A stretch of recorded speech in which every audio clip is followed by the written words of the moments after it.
Hello and welcome. You're watching Don Bosco Media Network. This is Abigail Carmelim bringing to you the Salesian news across the globe. Salesian Youth Day (SYD) is not an unknown term in the Salesian family. It takes place mostly at provincial level but sometimes also at regional and international level. For the province Mary Help of Christians based in Hong Kong, it is an annual event organized by the Office of Youth Pastoral Care. After skipping an edition last year due to the pandemic, this year the Salesian Youth Day was successfully held last February 27 from 14 hours to 16:30 hours in digital mode. About 400 young people, together with Salesians and sisters of the Salesian family, were invited to meet to celebrate their common identity as young Salesians and to reflect in depth on the pastoral theme of the year. The theme of the day was Be Masters of the Earth. Through games, short films and prayers, participants learn to take care of God's creation in three ways. Wise consumption, that is buying what you need, not everything you want. Healthy diet, that is do not waste food and eat green. And waste reduction, that is avoid the purchase of disposable products.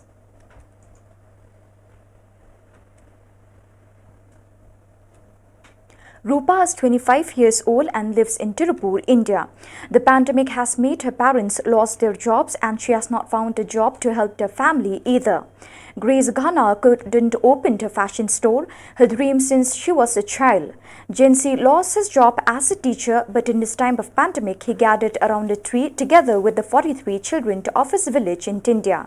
Priscilla, a retired nurse in South Africa, returned to her hospital to help her colleagues with the pandemic. For months, I work more than 20. Director Major Don Angel Fernandez Art Team inaugurated a series of videos entitled It's Time for GC28, designed with the aim of deepening the 8 policy lines for the new sessionio contained in the document post-chapter reflections. As all is available in Italian, Spanish, English, French and Portuguese in ANS channel language.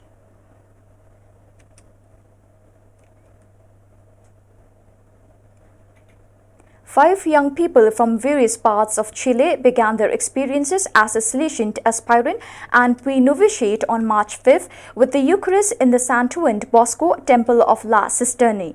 The celebration was presided over by Father Carlo Lira, Superior of the Salesian Province of Chile, in the presence of Don Pedro Carrara, Director of the Community of La Cisterna, Don Felix Levint, Provincial Delegate for Training, and Father Osvaldo Valenzuela, in charge of the aspirant and pre-bless.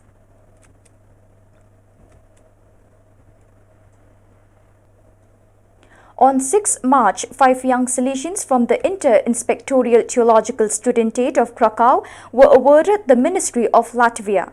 The award was held in the chapel of the seminary during the Mass presided over by the Vicar of the province of Krakow, Don Zygmunt Koska.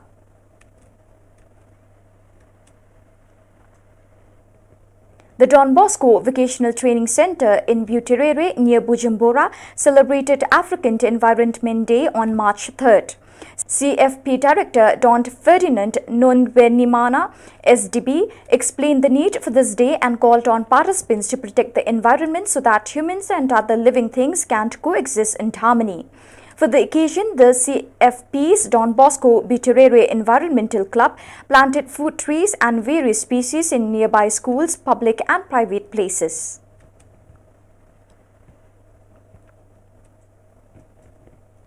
The Salesian community that pastorally cares for Karcha City Hall, one of the most affected by the natural phenomena of November last year, continues to accompany and help the Kekchi indigenous communities which have remained isolated and damaged. With the logistical support of the Salesians Don Antonio de Groot, the Don Bosco Center, Don Vittorio Castagna and Don George Nolasco, on February 19th, more than 2.5 tons of food were delivered to 454 families of 7 indigenous communities Kekchi. Salesian missionaries and the Don Bosco Center have given continuous assistance during the emergency and implemented reconstruction projects in favor of the most vulnerable in the region.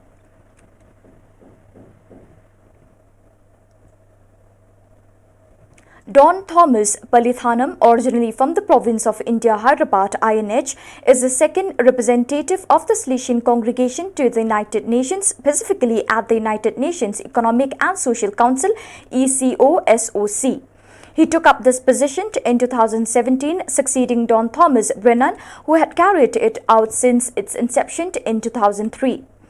Through the Office of Salesian Missions, the Salesian Missionary Prosecutor's Office in New Rochelle, USA, the Salesians thus have a special advisory status at ECOSOC, and even they can work for the poorest of the poor.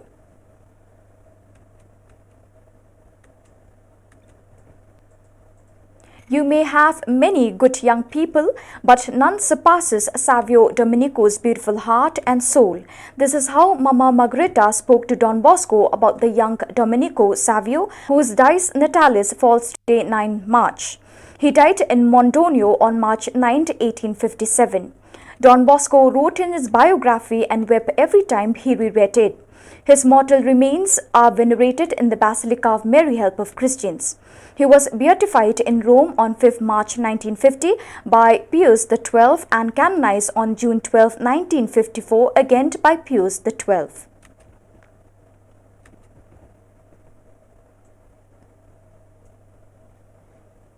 On 11 March, the Institute of Dogmatic Theology of the Faculty of Theology organizes a seminar entitled For a Synodal and Missionary Church, a webinar on theological, legal and pastoral perspectives that can not only contributing to the understanding of synodality, but also and above all to promote the advent of a truly synodal and missionary church.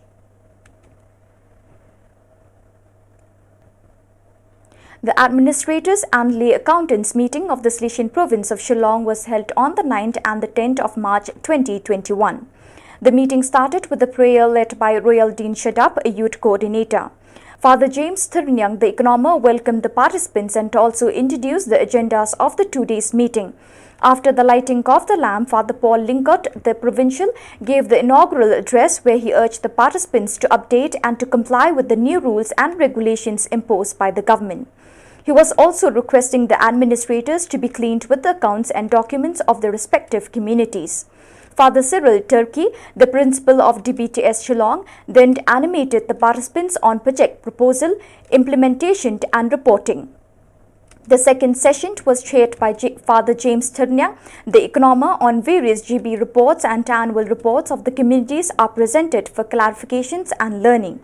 On the second day, a session on budgeting was animated. For the next 2 days, I wish everyone a successful and fruitful.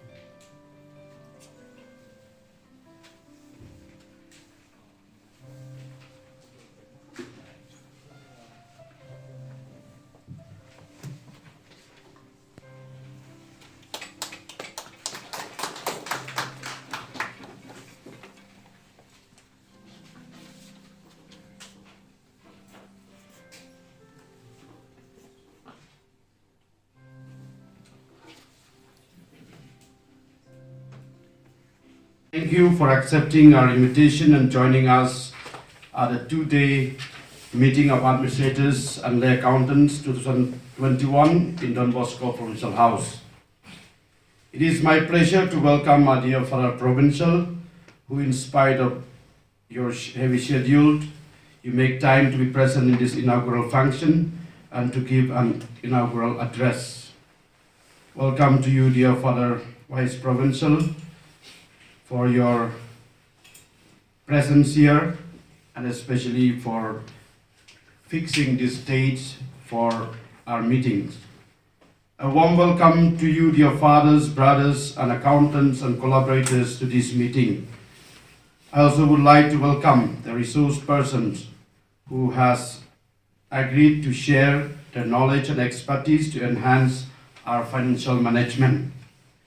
I am proud to say today that in these last 6 years, we have been hosting the meetings every year without fail. Even last year, we were able to host a meeting before the lockdown. I take this opportunity to thank our dear administrators and lay accountants for the hard work and dedication that you shoulders the responsibilities in different communities and institutions on finance and accounting. I do appreciate and thank you for making yourselves available for this important meeting. This year we have chosen the theme Advancement in Administrative and Financial Competencies of Don Bosco Institutions. The reason behind, not that we are lacking behind in the administrative and financial management, but because we want to further improve and advance our skills and knowledge in relation to the changing trends of rules and regulations of the government on accounting and financial management. We cannot take it lightly. We have to comply to this if we want our mission to go forward. We cannot do alone. We need the collaboration of one another. Therefore, this meeting is a forum for all of us to share our knowledge, our experiences, and clarify doubts so that we can proceed ahead in our works, especially on financial management. So viewers, that is all we have for you today. See you again tomorrow at the same time and in the same channel. Thank you for joining us.